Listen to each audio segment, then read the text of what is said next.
Summer is here. At Orderly Meds, we know this time is a reminder that life is full of new beginnings. Whether you're celebrating the nice weather, starting a new chapter, planning a vacation, or simply looking ahead to what's next, this season can be the perfect time to invest in yourself and your health. If you've struggled with weight loss and are curious about GLP-1 medications, Orderly Meds can help you learn about your options.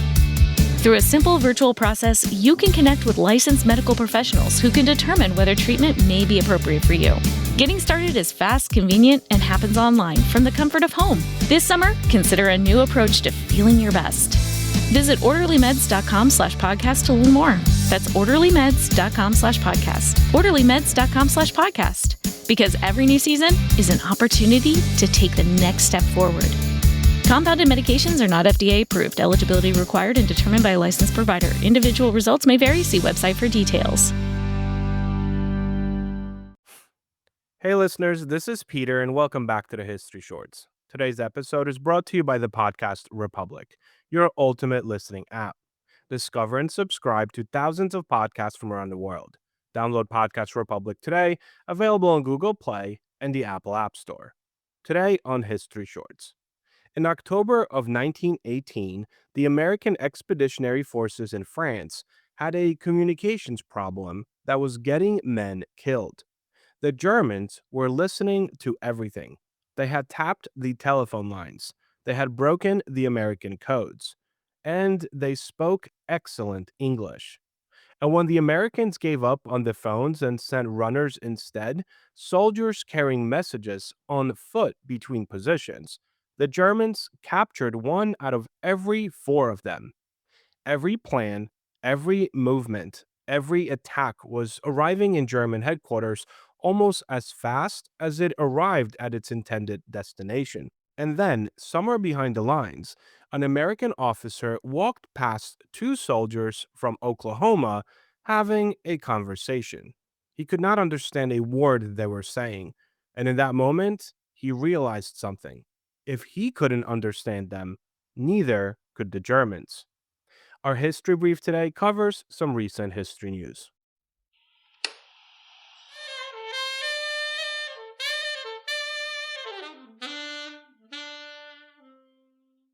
A quick word from our sponsors. Summer is here. At Orderly Meds, we know this time is a reminder that life is full of new beginnings. Whether you're celebrating the nice weather, starting a new chapter, planning a vacation, or simply looking ahead to what's next, this season can be the perfect time to invest in yourself and your health. If you've struggled with weight loss and are curious about GLP-1 medications, Orderly Meds can help you learn about your options. Through a simple virtual process, you can connect with licensed medical professionals who can determine whether treatment may be appropriate for you. Getting started is fast, convenient, and happens online from the comfort of home. This summer, consider a new approach to feeling your best.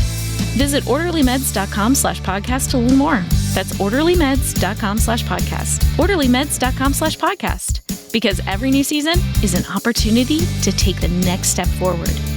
Compounded medications are not FDA approved. Eligibility required and determined by a licensed provider. Individual results may vary. See website for details.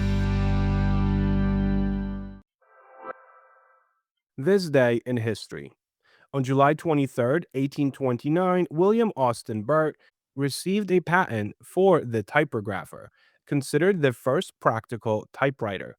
Though primitive, it laid the groundwork for a device that would revolutionize communication. On July 23, 1952, the Egyptian Revolution of 1952 began as the Free Officers Movement overthrew King Farouk. The revolution transformed Egypt and helped reshape politics across the Middle East. Story of the day. The two soldiers who the American officer overheard were Solomon Lewis and Mitchell Bob, members of Company E of the 142nd Infantry Regiment, 36th Division.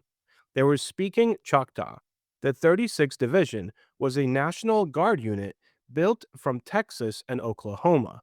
In Oklahoma, the former Indian Territory, was home to dozens of native nations. Company E alone contained soldiers from 14 different tribes. Colonel Alfred Bloor, the commander of the 142nd, later reported that his regiment's native soldiers spoke 26 different languages and dialects, of which only 4 or 5 had ever been written down. That last detail really mattered enormously. The German army had spent years breaking codes. Codes are systems, and systems can be cracked with enough intercepted material and enough mathematicians. But a language with no written form, no dictionaries, no grammar books, no published texts of any kind, a language spoken by a small population on the other side of the world, was not a system the Germans could attack. There was nothing to study. There was nothing to crack. The accounts differ on exactly which officer first overheard Lewis and Bob and grasped the implications. But Colonel Bluer's official report, written in January of 1919 and preserved in the National Archives, documents what happened next with precision. The regiment asked its Choctaw soldiers a simple question: "How many of you are there?" The answer was 8 men, who could be paired across the field telephones, with more identified soon after. Ultimately, somewhere between 18 and 24 Choctaw and other native soldiers involved in the program. The system was elegantly simple. An officer would give an order in English to a Choctaw soldier at one command post. The soldier translated it into Choctaw and then spoke it over the wire. At the other end, another Choctaw soldier heard it and translated back into English for the officers there. The Germans could tap every line they wanted. What they heard was meaningless to them. There was one complication. The Choctaw language had no words for the machinery of industrial war. So the soldiers improvised, building on the spot a coded vocabulary within their own language. A machine gun became little gun shoot fast. A grenade became tali, the Choctaw word for stone. Artillery became big gun. The men were not just translating, they were inventing military cryptography in a language the enemy had never heard. Their first combat test came on the night of October 26, 1918. Two companies of the 142nd 2nd Battalion needed to be withdrawn from their positions, a delicate movement of the kind that the Germans had been intercepting and punishing for weeks. The orders went out in Choctaw. The withdrawal went off without a hitch.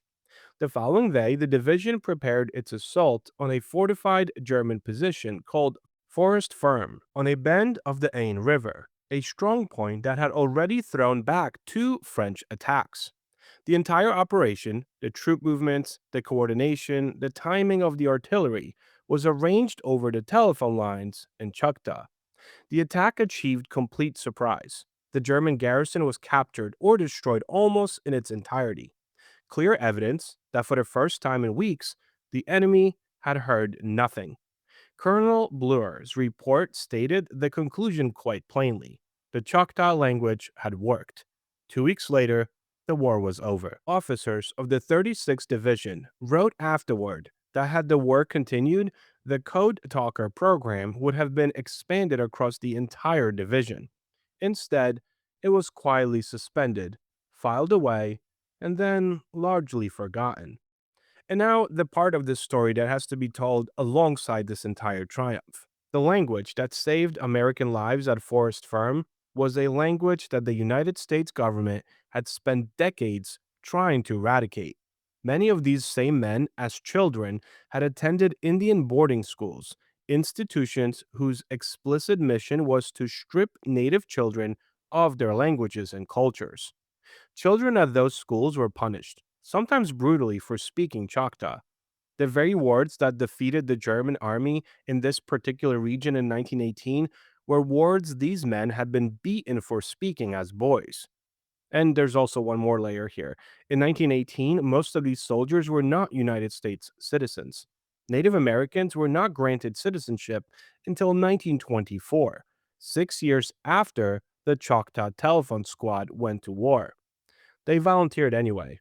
Men like Joseph Oklahomby of the 141st Infantry, who, in a separate action that October, attacked a German machine gun position, held nearly 200 enemy soldiers pinned down, and became one of Oklahoma's most decorated war heroes, earning multiple medals. They fought for a country that did not yet count them as its own. They won its battles with the language it had tried to take from them. And that's the irony here. The recognition came slowly, and mostly after they were all gone. The Germans, notably, never forgot, though. In the 1930s, the Nazi government sent agents to the United States, specifically to study Native American languages and to discourage Native enlistment, because they understood from bitter experience what was coming if code talkers appeared on the battlefield again. There were a right to worry. In World War II, the Comanche served in Europe and the Navajo in the Pacific, the Navajo program becoming one of the most celebrated stories in American military history. The Choctaw originals were by then largely forgotten. In 1989, the French government posthumously awarded the World War I Choctaw Code Talkers the Order of National Merit. In 2008, Congress passed the Code Talkers Recognition Act.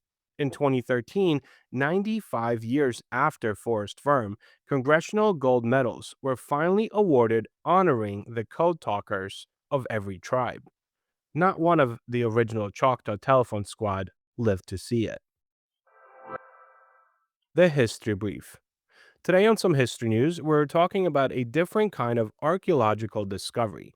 Not something that's been found, but something we could lose. According to recent reporting, the World Monuments Fund has released a new list called Irreplaceable America, highlighting 10 historic places across the United States that are in urgent need of preservation as the nation approaches and celebrates its 250th anniversary. The message is quite simple. If action isn't taken soon, some of America's most important historical sites could be lost forever. The list, if you look at it, is remarkably diverse because, well, America's history is remarkably diverse. Among the sites is the African Meeting House in Boston, the oldest surviving black church in the United States, built in 1806. It served as the center for abolitionist activism and was the meeting place where leaders such as William Lloyd Garrison helped launch the New England Anti Slavery Society. It's not simply an old building, it's a cornerstone of the fight against slavery and civil rights. Another site on the list is the Wright brothers' bicycle shop and family home in Dayton. Before they changed aviation forever, Orville Wright and Wilbur Wright repaired bicycles there, experimenting with balance, mechanics, and engineering concepts that would eventually lead to powered flight. Preserving those buildings helps preserve the story of innovation itself. The list also includes the country's first dedicated smallpox hospital in New York City's Roosevelt Island. Built in the 1850s, the Gothic Revival structure now stands abandoned, its masonry slowly deteriorating after decades of exposure to the elements. Without significant restoration, experts warn parts of the building could eventually collapse. Other endangered sites include centuries old Spanish mission churches in New Mexico, the historic colonial homes of Newport, Rhode Island, the iconic Watts Towers in Los Angeles, Dallas City Hall, and even the city of New Orleans, whose historic neighborhoods face increasing threats from flooding and rising sea levels. So, the World Monuments Fund evaluated dozens of nominations based on three criteria: their historical significance, the urgency of their preservation needs, and the public benefit of saving them. The selected sites will receive expert consultation and support aimed at turning awareness into real conservation projects. And perhaps that's the story here. When we think about preserving history, we often picture famous landmarks like the Statue of Liberty or Independence Hall. But history also lives in neighborhood churches, hospitals, homes, factories, schools, and community spaces that don't always make the cover of travel brochures. If you're enjoying this show and would like to help with its production, you can always donate a few dollars at buymeacoffee.com or become a Patreon member to enjoy these episodes ad-free. Both of those links can be found on our website at www.historyshortspodcast.com. I also invite you guys to join our Patreon account where you have access to videos and interviews weeks before they air. I hope you have a great rest of your day, and I will talk to you all again tomorrow.